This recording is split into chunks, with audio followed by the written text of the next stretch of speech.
Captain Jake Morrison stood on the bridge of the human research vessel Discovery and watched the stars through the main window. His hands shook slightly as he held the final message from Earth Command. The order was clear and simple: all humans must leave Federation space within 6 months. No arguments, no delays, no second chances. Dr. Lisa Carter walked up beside him and looked at the message too. She had been working with alien species for 15 years, trying to build bridges between humans and the rest of the galaxy. Now all that work meant nothing. The Federation Council had made their feelings about humans very clear during yesterday's meeting. They called us primitive again, Lisa said quietly. Her voice carried years of frustration and hurt. Ambassador. Roy Henderson tried to explain our research on cross-species medicine, but they just laughed. The Zephyrian delegate said we think with emotions instead of logic, like children who never grew up. Jake nodded and remembered the meeting. He had watched it on the communication screen from his ship. Roy Henderson had stood before the massive Federation Council chamber, surrounded by dozens of alien species. Each species looked down at the human ambassador with expressions that ranged from boredom to open disgust. When Roy tried to present humanity's contributions to galactic peace and prosperity, the council members began talking among themselves as if he was not even there. Commander. Alex Stone entered the bridge carrying a datapad filled with evacuation. Reports? His face looked tired and angry. The mining colonies are almost empty, he said. Pete Walsh finished evacuating Kepler 442 this morning. 3,000 humans worked those mines for 20 years and made them the most productive in the sector. The Zephyrians think they can just take over and keep everything running. Lisa laughed, but there was no humor in it. They have no idea what they are losing. Humans designed those mining systems to work with intuition and creativity. The Zephyrians follow pure logic and mathematical formulas. They will run those mines into the ground within a year. Jake looked at his senior officers and felt a mix of sadness and pride. These people had dedicated their lives to building something better in the galaxy. They had solved problems that no other species could handle. They had kept peace between alien races that hated each other. They had built trade networks that fed billions of beings across hundreds of worlds. And for all of that work, they were treated like useful tools that could be thrown away when no longer needed. The communication system buzzed, and Admiral Grace Murphy's face appeared on the screen. Her expression was calm, but her eyes showed the same hurt that Jake felt. All ships, this is Admiral Murphy with final orders for Operation Silent Dawn. Every human facility, colony, research station, and military base must be evacuated within the next 4 months. We leave nothing behind. That shows where we are going. We take our knowledge, our technology, and our people to a place where we can build something new. Jake straightened his shoulders as the Admiral continued. The Federation Council has made it clear that humans are welcome only as workers and soldiers. They want our labor but not our ideas. They want our lives in their wars but not our voices in their decisions. We have tried for 50 years to earn their respect through service and sacrifice. Now we will earn their respect through absence. Dr. Carter wiped away a tear and looked at the star charts on the navigation console. Where will we go, Admiral?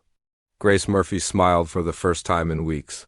Beyond the galactic rim, to places the Federation has never explored. Our long-range scouts have found suitable worlds in the void between galaxies. We will build new colonies, new cities, new lives. And we will do it without anyone telling us we are not good enough. Commander Stone pulled up the evacuation schedules. On his datapad, the last transport ships will leave Federation space in exactly 112 days. After that, there will be no humans left in any Federation territory. No miners, no engineers, no doctors, no diplomats, no soldiers, nothing. Jake felt a strange sense of relief mixed with anticipation. For decades, humans had been trying to prove themselves worthy of respect in a galaxy that saw them as nothing more than useful animals. Now they would have the chance to show what they could really accomplish when freed from the constant need to justify their existence. Send the Message to all human settlements, Jake ordered. Operation Silent Dawn begins now. We pack up everything we built, everything we learned, everything we created. And we leave so quietly that they will not even notice we are gone until it is too late to stop us. Lisa Carter began downloading all of her research data onto portable storage devices. Years of work on alien biology, psychology, and social structures would come with them to their new home. The Federation would lose not just human workers, but all the knowledge humans had gathered about how to make different species work together. As the Discovery prepared to leave its patrol route forever, Jake Morrison looked one last time at the Federation space that had been humanity's home for 50 years. Soon it would just be a memory, and the galaxy would learn what it really meant to lose the one species that had held everything together. 6 months had passed since the last human transport ship disappeared beyond the galactic rim, and Zephyrian Overseer Kethter stood in the control room of mining station Zarian Prime feeling confused and frustrated. The massive drilling equipment that had worked perfectly under human supervision now produced error messages that made no sense to his logical mind. Kethter studied the diagnostic reports for the third time that day. According to all mathematical models, the mining systems should be operating at peak efficiency. The power levels were correct, the mechanical components showed no signs of wear, and the computer algorithms followed their programmed instructions exactly. Yet somehow, production had dropped by 40% since the humans left. The drilling patterns are too rigid, explained Junior Engineer Velmark, one of the few Zephyrians who had worked closely with human technicians. The humans used to adjust the mining routes based on small changes in rock density and mineral distribution. They called it following their gut feelings. Our systems cannot replicate that kind of adaptive thinking. Kethter found this explanation illogical and disturbing. Emotions and instincts are primitive responses that lead to errors. Mathematical precision is superior to random human guessing. Meanwhile, on the other side of the galaxy, Lieutenant Sophie Brooks sat in a hidden monitoring station beyond the Andromeda Gate and listened to Federation communication channels. Her job was to track how the galaxy was functioning without human presence. The results were both satisfying and concerning. Sophie adjusted her headset as another desperate message came through from the Altaran Trade Consortium. This is Trade. Director Zolvaran requesting immediate technical assistance for cargo routing protocols. The automated systems are creating shipping delays of up to 3 weeks. We need human logistics experts to resolve these issues immediately. She marked the message in her log and continued listening. Similar requests came from dozens of systems every day. The aliens had not realized how much humans had contributed to keeping galactic commerce running smoothly. Human traders and negotiators had developed complex agreements between species that barely tolerated each other. Without human intermediaries to smooth over cultural differences and find creative solutions to disputes, these trade relationships were falling apart. Captain Danny Rivera watched the chaos from his concealed observation post near the Nexus shipping lanes. His former patrol route now showed signs of increasing pirate activity. 3 merchant vessels had been attacked in the past week, something that would have been impossible when human defense fleets maintained security in this sector. Danny counted 12 alien patrol ships trying to cover the same area that 20 human vessels had protected. The alien crews followed strict patrol patterns based on mathematical models of optimal coverage. They could not adapt their routes when pirates changed tactics or hit unexpected targets. The rigid alien thinking that worked well for scientific research and industrial production was useless against creative criminal minds. They are learning the hard way, Danny said to his communication officer, Lieutenant Karen Foster. Security is not about having the biggest guns or the most advanced sensors. It is about understanding how criminals think and staying one step ahead of them. Humans were good at that because we think like them. Karen nodded as she monitored the emergency frequencies. 3 more distress calls today. The pirates are getting bolder because they know the alien patrols cannot respond effectively to surprise attacks.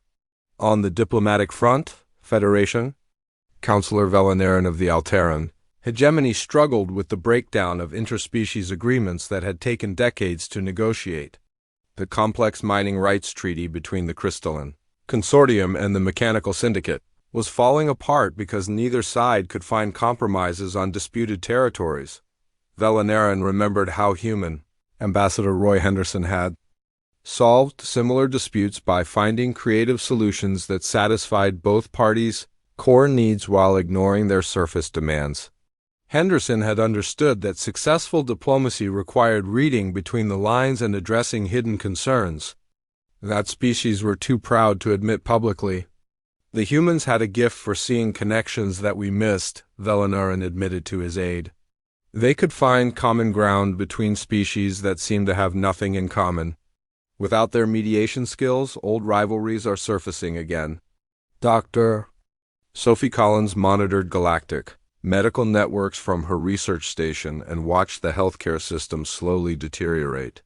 Human doctors had been uniquely qualified to treat patients from multiple species because they combined scientific knowledge with intuitive understanding of how different alien biologies responded to stress and disease. The healing collective, despite their advanced medical technology, could only treat members of their own species effectively. Their diagnostic methods relied on precise biochemical analysis that worked well for their crystalline physiology but failed when applied to the complex organic systems of other species. Human doctors were the only ones who could adapt their treatments in real time, Sophie noted in her daily report. They combined medical knowledge with empathy and creative problem-solving. The aliens are discovering that healing requires more than just technical skill. Station Commander Frank Lewis reviewed the weekly intelligence reports and saw the same pattern emerging across every sector of galactic society. Infrastructure failures, security breakdowns, trade disputes, medical emergencies, and diplomatic crises were all increasing at an alarming rate. The Federation thought they could replace human creativity with alien logic, Frank said to his staff. They are learning that some problems cannot be solved with pure mathematics and rigid thinking. The galaxy is more chaotic and unpredictable than their models assumed. As the first year of human absence drew to a close, the signs of systematic failure were becoming impossible to ignore. Yet the Federation Council remained convinced that these were temporary setbacks that would be resolved once their superior alien intellects had time to develop new solutions. They had no idea that the real crisis was just beginning, and that their galaxy was slowly sliding toward complete collapse without the human ability to adapt, improvise, and find creative solutions to impossible problems. 2 years had passed since humanity disappeared from Federation space, and Chief Engineer Rachel Adams watched the complete breakdown of Nexus Station from her monitoring post in the human exile fleet, the massive trading hub that had once been. The heart of galactic commerce was now a drifting shell filled with malfunctioning systems and desperate alien crews. Rachel adjusted her long-range sensors to get a better view of the station's structural damage. Nexus Station had been designed by human engineers to handle the unpredictable demands of dozens of different alien species. The humans had built redundant systems, flexible power grids, and adaptive life support that could adjust to the environmental needs of any visiting species. "Look at Section 12, Rachel said to her assistant engineer Tony Martinez. The Crystalline Consortium tried to upgrade the power distribution system using their mathematical optimization models. They removed what they called inefficient human backup systems.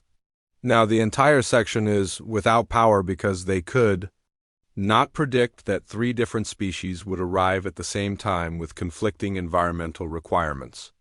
Tony studied the scanner readings and shook his head. The humans who built this place understood that efficiency is not just about using the least amount of resources. Real efficiency means the system keeps working even when unexpected things happen. The aliens optimize for perfect conditions that never actually exist. Across the galaxy, the Crystalline Consortium's energy grid suffered critical failures that left entire star systems without power. The Crystal beings had always believed their perfect mathematical models could predict and control every aspect of energy distribution.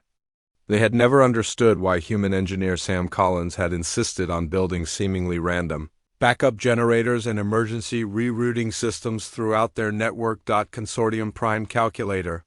Zethalon stood in the central control chamber and watched helplessly as another sector went dark.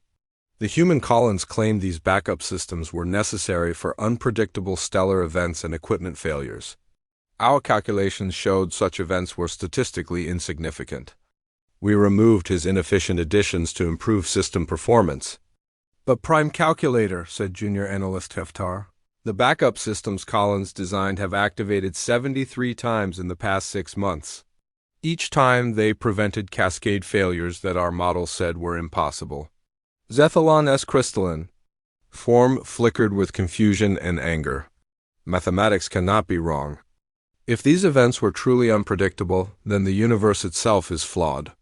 The agricultural crisis hit even harder than the energy failures.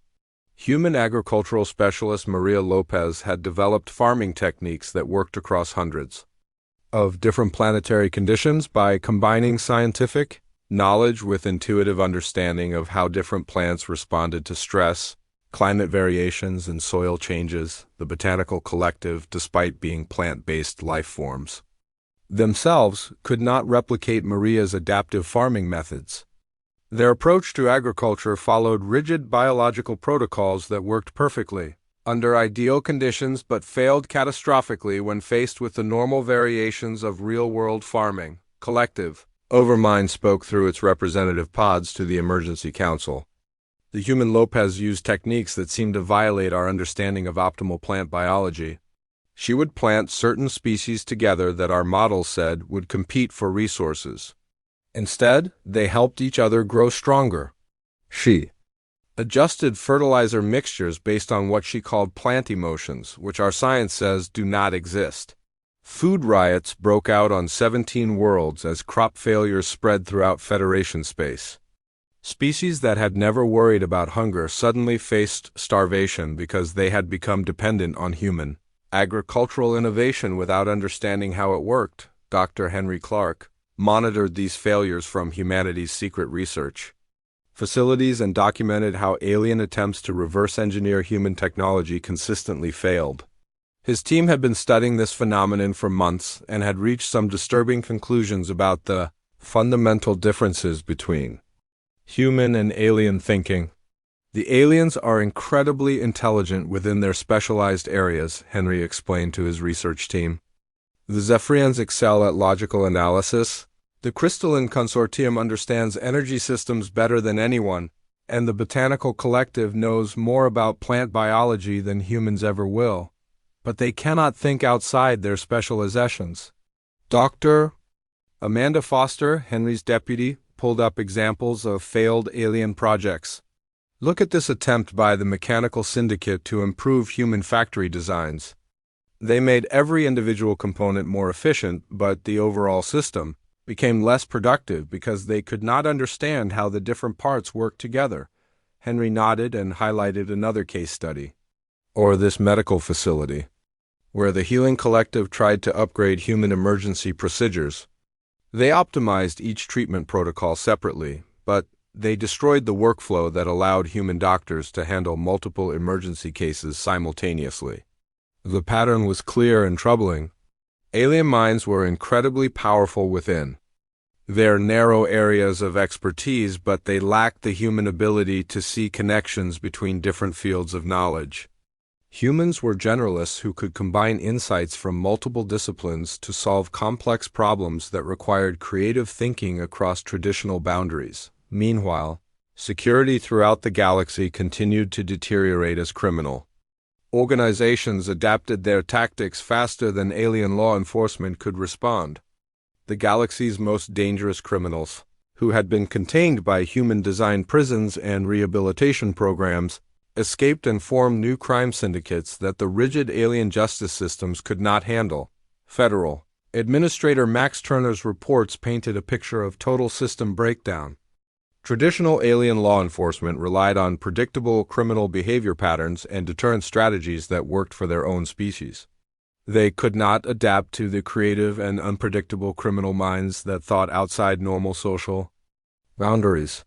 Human law enforcement officers understood criminals because humans have the same capacity for creative rule-breaking. Max noted in his intelligence summary. The aliens follow their social programming so completely that they cannot imagine how someone might think differently. They are defenseless against truly creative criminal behavior. The first interspecies wars in 50 years broke out as old. Territorial disputes reignited without human diplomats to mediate solutions. The Titanium Empire and the Void Dwellers began fighting over mining rights in the Scorpion Nebula, a conflict that Ambassador Roy Henderson had prevented through a complex three-way trade agreement involving the Crystalline Consortium DOP without human creativity to find mutually beneficial solutions. Alien species fell back on their traditional responses to conflict, logic-based territorial claims that ignored political reality, or simple displays of military strength that escalated minor disputes into major wars. As the second year of human absence ended, the galaxy faced the grim reality that their civilization was slowly collapsing without the one species they had dismissed as primitive and unimportant. But the Federation Council still refused to admit that humans had been essential to galactic society, preferring to believe that these were temporary problems that superior alien intelligence would eventually solve. 5 years had passed since the human exodus, and the galaxy was dying slowly like a machine whose most important parts had been removed. Chancellor Morduk of the Titanium Empire stood before the emergency session of the Federation Council and finally spoke the words that every species had been thinking but none had wanted to admit. We may have underestimated the significance of human contributions to galactic stability, Morduk said carefully, his metallic voice echoing through the nearly empty council chamber. Recent analysis suggests that human involvement in our systems was perhaps more essential than our initial assessments indicated. Commander Lucy Parker watched this historic admission from her concealed observation post and felt a mix of satisfaction and sadness. Her reconnaissance team had been monitoring Federation communications for months, documenting the desperate search efforts that were spreading across every known human settlement and outpost. They are checking every abandoned mining station, every empty research facility, every former human colony, Lucy reported to her command ship. The search fleets are getting bigger and more desperate each month. Yesterday I counted 47 alien vessels searching the ruins of the Terra Nova colony, looking for any clue about where we went. The desperation was visible in every aspect of the search effort. Species that had barely tolerated each other were now working together in joint task forces, sharing resources and information in ways that would have been impossible when humans were present to facilitate cooperation. The irony was not lost on Lucy that aliens were learning to work together only after losing the one species that had taught them how to do it. On the industrial world of Gamma Centauri, the factories that engineer Frank Johnson had designed stood as monuments to human ingenuity and alien confusion. The mechanical syndicate had been trying for 3 years to understand how humans had built such efficient production systems using what appeared to be primitive technology. Syndicate Prime Unit Kexver ran diagnostic after diagnostic on the human machinery, unable to comprehend how systems that violated optimal engineering principles could somehow outperform their own advanced designs. The human Johnson used inferior materials and inefficient power distribution patterns. According to our calculations, these factories should have failed within months of activation. Instead, they operated flawlessly for 20 years. Perhaps the humans understood something about manufacturing that our models do not account for, suggested Subinit Golter hesitantly. Their designs seem random, but maybe there is a pattern we cannot recognize. Kexver rejected this possibility immediately. Mechanical efficiency follows universal laws of physics and engineering. There cannot be hidden principles that only humans understood. We simply need more time to analyze their primitive methods. But time was something the galaxy did not have. The medical crisis had reached catastrophic levels as Dr. Beth Taylor's innovative treatment protocols were forgotten, and the multi-species medical system collapsed. Human doctors had been the only practitioners capable of treating patients from different species, combining scientific knowledge with intuitive understanding of how various alien physiologies responded to disease and trauma. The Healing Collective had tried for years to replicate human medical techniques, but failed consistently because they could not understand how humans made leaps of intuitive diagnosis that saved lives. Their own medical practice relied on precise biochemical analysis that worked perfectly for their own species but was useless when applied to the chaotic biological systems of other species. The human tailor once saved a Zephyrian patient by treating him for a disease that our scans said he did not have, reported healer Prime Zelenara to the Medical Emergency Council. She claimed she could sense something wrong that our instruments could not detect. The patient recovered completely. We have lost 47 similar cases this year because we lack her intuitive diagnostic abilities.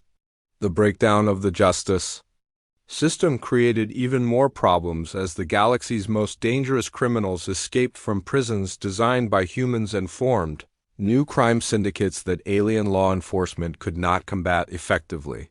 Federal Administrator Max Turner's security reports painted a picture of total chaos as criminal organizations adapted faster than the rigid alien response systems could match. Human law enforcement understood that criminals think creatively and break rules in unexpected ways, Max explained to his staff through encrypted communications. The aliens follow their programming so completely that they cannot imagine how someone might ignore social expectations and legal boundaries. They are like chess masters trying to play against opponents who ignore the rules of chess. The most visible failure was the collapse of interspecies diplomacy as wars broke out between civilizations that had lived in peace for decades. Without human negotiators to find creative compromises and build bridges between different ways of thinking, alien species fell back on their traditional responses to conflict. The war between the Crystalline Consortium and the Void Dwellers had been raging for 6 months over energy distribution rights that humans had managed through a complex trade agreement involving 7 different species. Neither side could understand why the human solution had worked, so they could not recreate it or develop alternatives.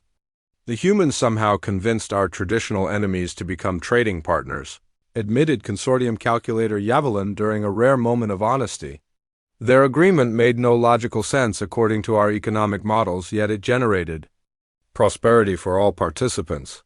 Without human mediation, we have returned to the logical solution of taking what we need by force. Commander Brian Kelly monitored these conflicts from his hidden base and documented how quickly galactic civilization was reverting to its pre-human state of constant warfare and mutual suspicion. They had 50 years of peace and prosperity. With human help, Brian noted in his daily report. Now they are destroying everything we helped them build because they cannot remember how to work together. The search efforts intensified as more alien species joined the hunt for any trace of human presence. The Federation Council authorized the largest exploration project in galactic history, sending survey fleets beyond the traditional boundaries of known space to look for human colonies or outposts. They are finally admitting what we knew all along, observed Dr. Kate Williams from her research station. Humans were not just useful workers or expendable soldiers. We were the essential component that held their entire civilization together. Without us, they are returning to the chaos and conflict that existed before first contact. The galaxy that had once dismissed humans as primitive and emotional was now learning the true cost of losing the one species that could think creatively across disciplines, adapt to unexpected challenges, and find solutions that satisfied everyone's needs. But the search fleets found only empty space and abandoned outposts, with no clues about where humanity had gone or whether they would ever return. 8 years had passed since humanity vanished from Federation space and the galaxy stood on the edge of complete collapse. Supreme Commander Corvex of the United Fleets made a decision that would have been unthinkable just a decade earlier. Standing before the emergency broadcasting array on the Federation's capital world, he prepared to send a message that would be heard across every inhabited system in the galaxy. Citizens of the Federation, Corvex began, his voice carrying across subspace channels to billions of beings. After careful analysis of our current situation, The Council formally acknowledges that human contributions to galactic civilization were more significant than previously recognized. We hereby request the immediate return of all human personnel to assist with critical infrastructure failures and system breakdowns. Captain Tim Brooks monitored this historic broadcast from the human sanctuary worlds beyond the galactic rim and felt a mixture of vindication and sadness. His communication team had been intercepting thousands of individual messages from aliens begging for human help, but this was the first official acknowledgement from the Federation government that they needed humanity. "Record everything," Tim ordered his staff. "This broadcast will be studied by historians for centuries. The proud Federation that once treated us like primitive animals is now publicly admitting they cannot survive without us." The individual messages were even more revealing than the official broadcast. Dr. Amy Foster, who led the human anthropological studies of alien behavior, had been documenting the breakdown of interspecies relationships as the galaxy descended into chaos without human mediation. "Listen to this message from the Zephyrian Empire," Amy said as she played a recording for her team. "They are offering humans full membership in their ruling council, including voting rights and territorial grants. These are the same beings who called us emotionally unstable children just 8 years ago. The Cosmic Brotherhood, a species that had always prided itself on technological superiority, sent even more desperate pleas. Their message offered complete technological partnership and shared research facilities in exchange for human assistance with their failing automated systems. We have discovered that our logical approaches to system maintenance lack the adaptive flexibility that human technicians provided," the Brotherhood's message stated. "Our perfect mathematical models cannot account for the random variables and unexpected interactions that humans seem to handle instinctively." Even the xenophobic Purity League, which had spent decades arguing that alien species should not mix or cooperate, sent a carefully worded request for human help with their isolated colony worlds. Their agricultural systems were failing because they could not replicate the innovative farming techniques that human specialists had developed for hostile environments. The situation reached its most critical point when the galaxy's primary navigation network suffered a cascade failure that left thousands of ships stranded in space. Human navigator Jack Kelly had designed the system to account for gravitational anomalies, stellar drift, and quantum fluctuations that purely mathematical models could not predict accurately. "The navigation computers are working perfectly according to their programming," explained Federation Technical Director Zol Marin to the Emergency Council. "But the galaxy itself does not follow the mathematical models we use to program them. Stars move in ways our equations cannot predict. Gravity fields shift without logical patterns, and quantum effects create navigation errors that accumulate over time.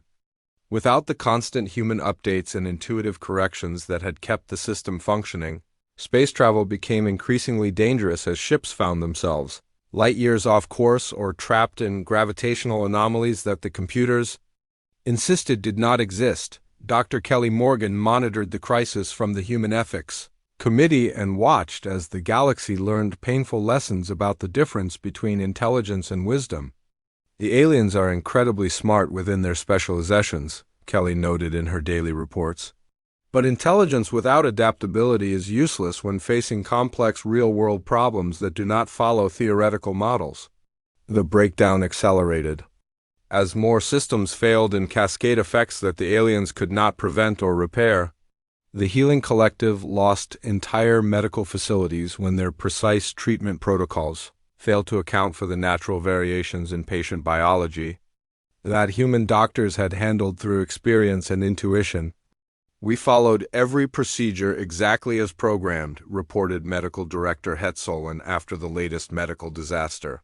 "The treatments should have worked according to our biochemical models. We cannot understand why identical procedures produce different results in different patients." The economic collapse spread as trade networks that had operated smoothly for decades under human management fell apart completely. Species that had been interdependent for generations suddenly found themselves unable to obtain basic necessities. because the complex trading relationships required human negotiators to manage the cultural and logistical challenges. Human traders understood that successful commerce is about relationships, not just mathematical optimization, admitted Trade Coordinator Vescalin during an emergency economic summit. They built trust between species that barely understood each other. Without that foundation of mutual respect, our trade agreements have become worthless pieces of paper. The security situation deteriorated further as criminal organizations took advantage of the chaos to expand their operations across multiple systems.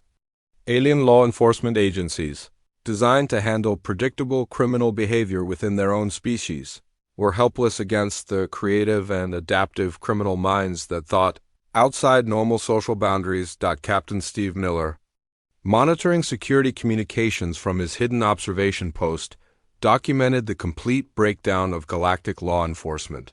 The aliens are trying to fight criminals using logical tactics and predictable responses, Steve reported.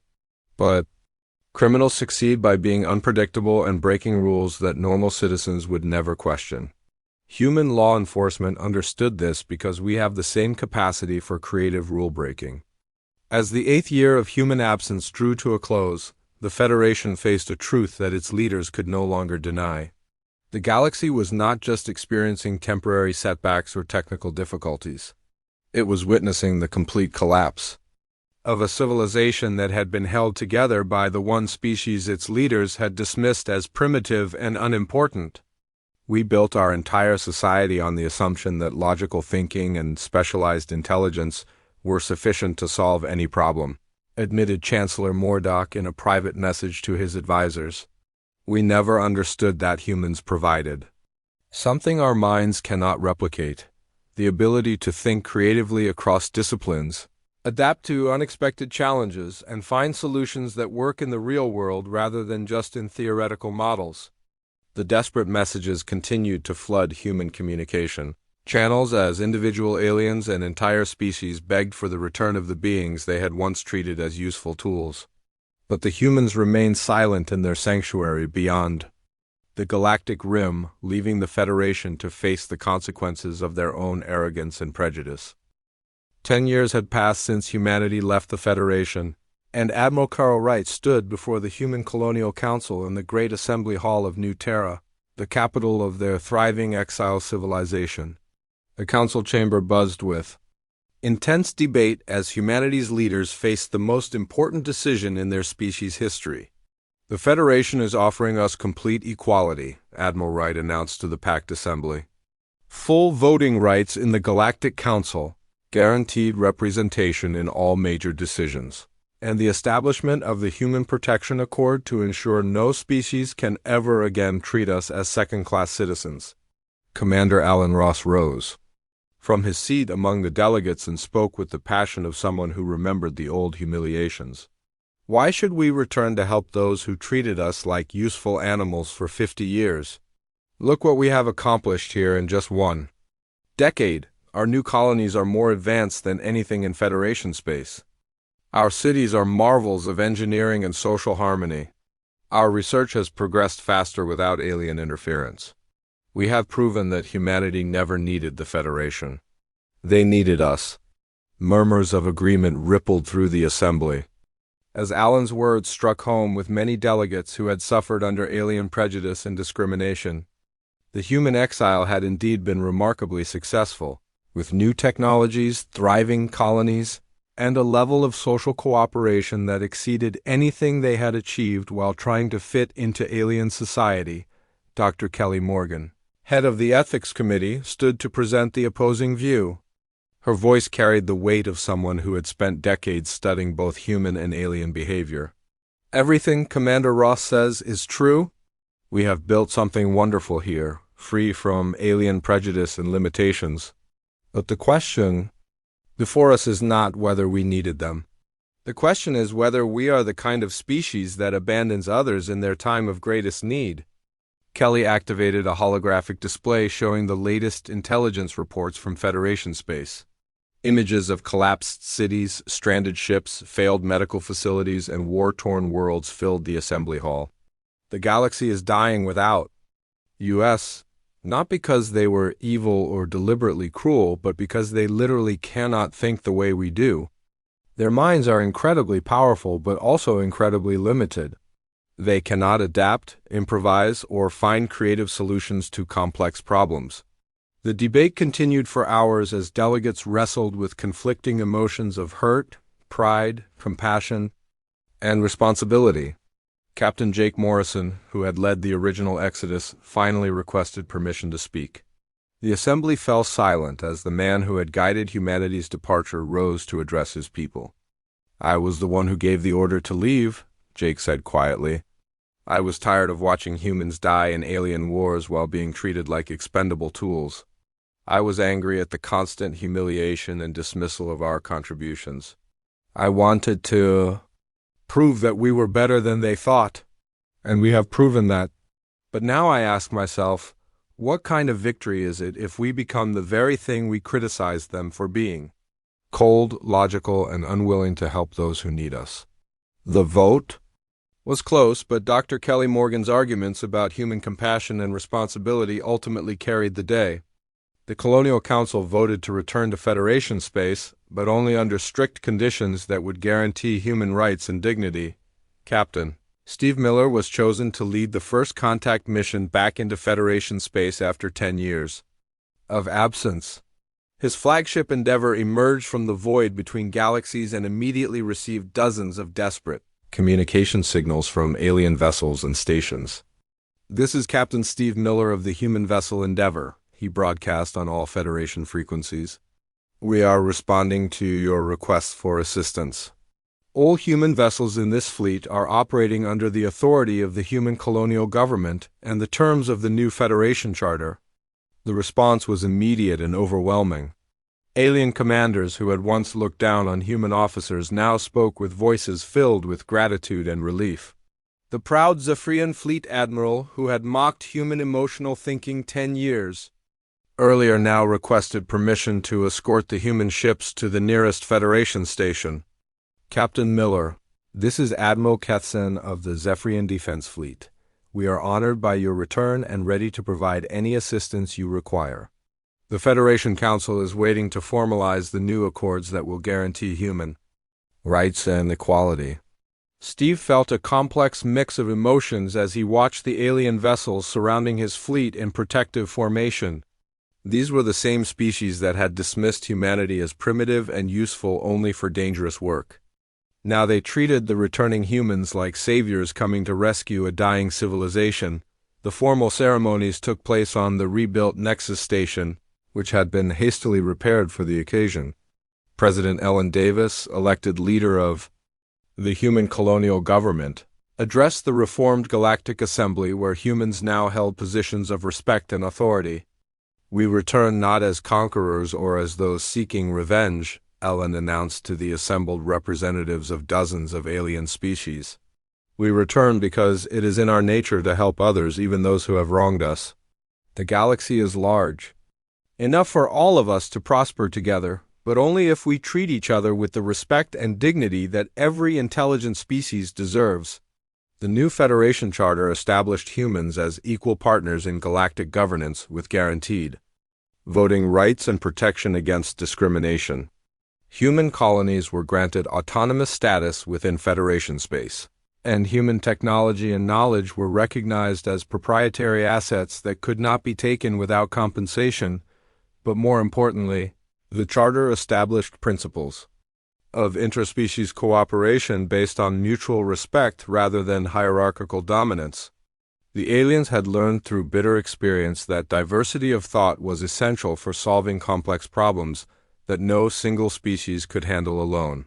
Engineer Frank Lewis supervised the reconstruction of the failed infrastructure systems, working alongside alien specialists who now understood the value of human creativity and adaptability.